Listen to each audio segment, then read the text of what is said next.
తనను మోసగించిన వారిపై జిల్లా ఎస్పీకి ఫిర్యాదు చేస్తానని అలాగే తనపై కేసులు నమోదు చేసి జైల్లో ఉంచారంటూ చేస్తున్న దుష్ప్రచారంలో ఎంత మాత్రం నిజం కాదని సాయి సిరి టెక్నాలజీస్ సీఈఓ కొప్పిశెట్టి షణ్ముఖ్ సుదర్శన్ అన్నారు. తనను వ్యాపారపరంగా బెదిరించి తన సంస్థను లాక్కున్న కాకినాడ రూరల్ ఇంద్రపాలెం గ్రామానికి చెందిన గీసల శ్రీనివాస్ అతని కుమారులు ఆనంద్ వీరబాబులపై జిల్లా ఎస్పీకి ఫిర్యాదు చేయనున్నట్లు సుదర్శన్ తెలిపారు. తనపై కేసు పెట్టారని జైల్లో ఉంచినట్లుగా సామాజిక మాధ్యమాల్లో దుష్ప్రచారం పాల్పడుతున్న ఈ ముగ్గురి తీరును ఖండిస్తూ కాకినాడలో స్థానికంగా విలేకరుల సమావేశం ఏర్పాటు చేశారు.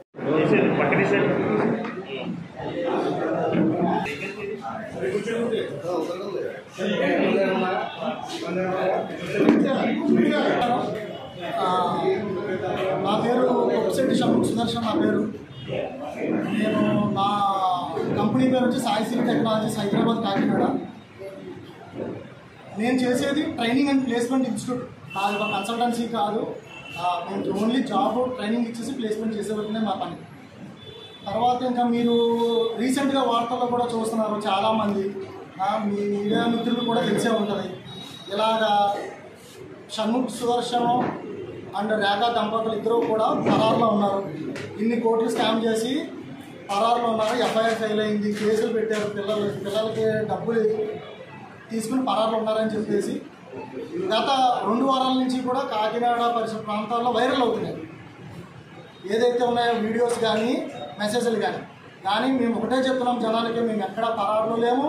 మేము హైదరాబాద్లో మా ఇంట్లోనే ఉన్నాము, కాకినాడ వస్తే కాకినాడలో ఉన్నాము. జనాల మధ్యలోనే తిరుగుతున్నాను. నేను అందుబాటులో ఉన్నాను.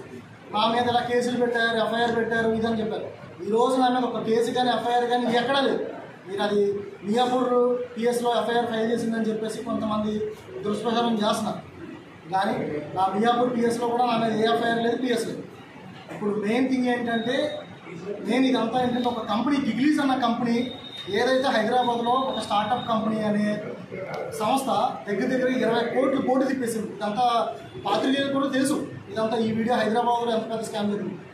ఆ కంపెనీకి కూడా మేము కూడా ఒక 100 మంది పిల్లల్ని ఇచ్చాం. నాకున్న రెప్యుటేషన్ మీద, నాకున్న నేమ్ మీద ఒక 100 మంది పిల్లల్ని మేము కూడా కంపెనీ పంపించాం.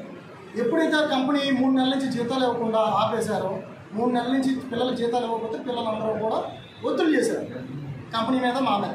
సార్ ఇలా షణ్ముఖ్ సార్ ఇలాగా కంపెనీలో జీతాలు ఇవ్వట్లేదు అంటామా, ఓకేనమ్మా మీరు వచ్చేసేయండి అమ్మా, నేను కంపెనీతో పేమెంట్లు మాట్లాడుకుని మీకు రిఫండ్ బ్యాక్ చేసేస్తాను, మీరు ఏమీ ధైర్యపడద్దు. పిల్లలందరికీ కూడా మేము అన్ని ధైర్యాలు చెప్పారు. ఏ పిల్లలు కూడా మాకు ఒత్తిడి చేయలేదు, ఏ పిల్లలు మా మీద కేసులు పెట్టలేదు, ఏది చేయలేదు. 1-2-3 ఉన్నా కూడా వాళ్ళకి మేము నచ్చి చెప్పాం. 1-2-3 మా మీద తిరగబడినా కూడా మేము చెప్పుకున్నాం. ఇది ఇలా ఉండగా ఆ కంపెనీకి సంబంధించింది ఇలా జరిగింది.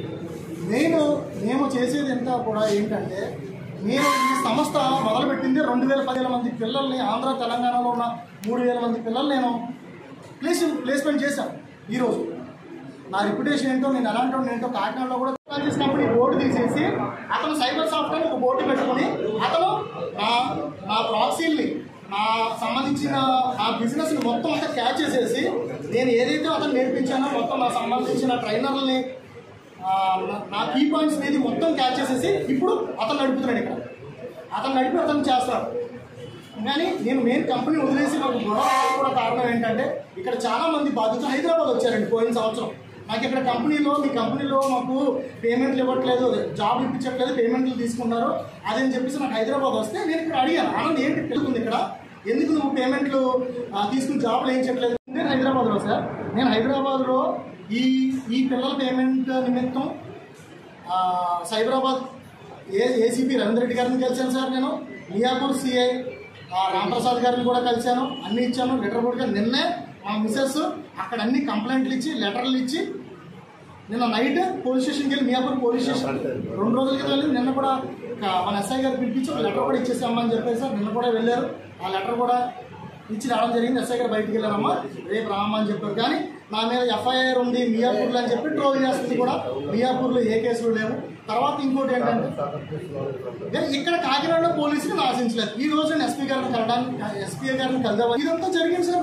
నా కంపెనీ పెట్టింది సంవత్సరంన్నర అయిపోయింది సార్. నాకు నష్టం జరిగి ఈ సంవత్సరంన్నర నుంచి కూడా, ఎందుకంటే సార్ వీళ్ళ వైసీపీకి మెయిన్ మనుషులుగా చలమని ఇవ్వలేదు. హైదరాబాద్లో చాలా చలమని ఇవ్వడంతో వీళ్ళని తట్టుకోలేక ఎవడో ముందుకు వచ్చి పడుతుంది. నేను వీళ్ళందరినీ తట్టుకుని నేను ముందుకు వస్తుంటే నన్ను పడగొట్టాలని చెప్పేసి, నన్ను ఇది చేయాలని చెప్పేసి మెయిన్ పెద్ద ఇష్యూ చేశారు.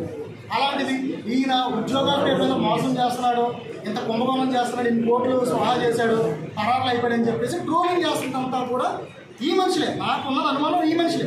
ఎందుకంటే ఫస్ట్ వీడియో చేసి నా మనిషి అయినప్పుడు సెకండ్ వీడియో కూడా అలా చేశారు. కాబట్టి ఇదే నేను ఇంకా నెక్స్ట్ ఏం చేయాలి ఏంటి అనేది కూడా నేను ఒకరు చెప్తాను. వచ్చాను అలాంటి నేను మోసం చేసే మనిషిని కాదు. ఎవరికైనా డబ్బులు ఇవ్వాలంటే కంపెనీ నుంచి నేను ఇప్పిస్తానమ్మా, మీరేం టెన్షన్ పడతామని చెప్పి టైం కూడా చెప్పాను. నేను ఫ్రాడ్లు చేసే మనిషిని కాదు. నేను ఒక ట్రైనింగ్ ఇన్స్టిట్యూట్ కాబట్టి మాకు ఒక 10,000-20,000 మిగులుతుంది. మిగతాదంతా కంపెనీ వాడికి పంపించేస్తాం. ఆ కంపెనీ వాడి దగ్గర మేము వసూలు చేసేస్తామమ్మా అని చెప్పి టైం తీసుకుని కూడా చాలా మందికి కూడా పాపం కంపెనీ సెటిల్మెంట్ చేసాం.